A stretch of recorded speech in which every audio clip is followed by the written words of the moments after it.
Now, Moby, do you have a new album coming out? Yeah. And what is the name of this new album? I'm putting out an album on June 30th, and it's called Wait For Me.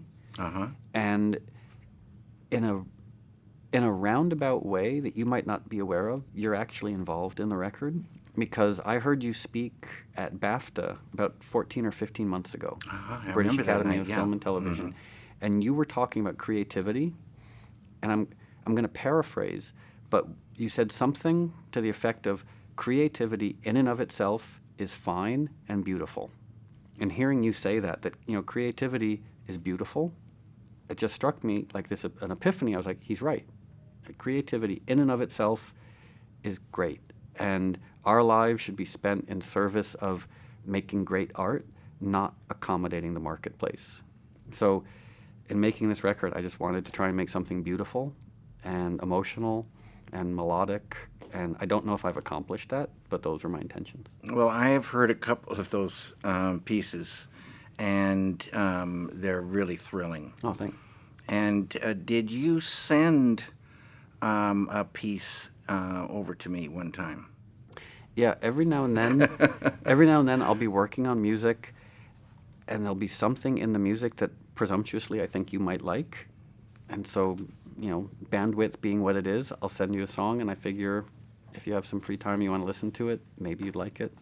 So I sent you a few things, and then you very kindly made, I can't even call it a video. I can say that I wrote a piece of music, and you made visuals for it. And it's animated, and it's wonderful, and it's narrative too. It's a narrative thing. The name of the song was, can I say that? Yeah, Shot in the Back of the Shot Head. in the Back of the Head. So I didn't start out thinking about that, but it just came, and out of love and whatever. But I really had a blast, and I love that piece, and people love it. It's beautiful. Oh, thank you. Now, Moby, did you grow up in your punk rock days? Did you live in factories?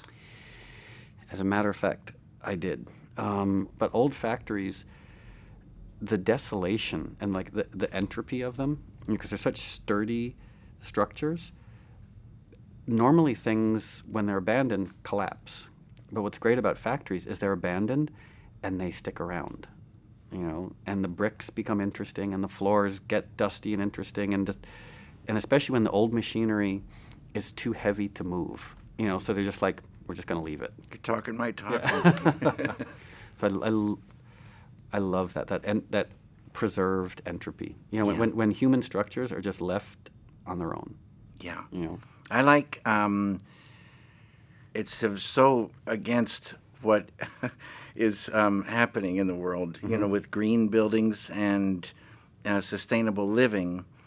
The type of factories I love, unfortunately, are pretty much the factories that got us into this trouble.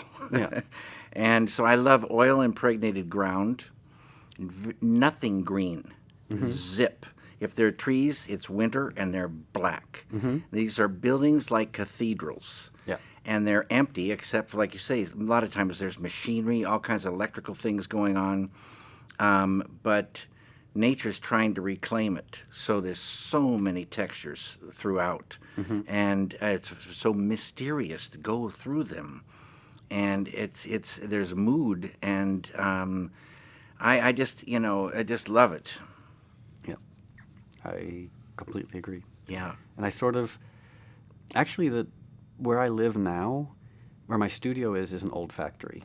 It was built in 1840, and it was a prison hospital during the Civil War. Wow. And then it became a slaughterhouse. And so the floors are all gently sloped to a central drain. So that way, at the end of the day, they would hose the walls and and it's ironic, I'm a vegan. But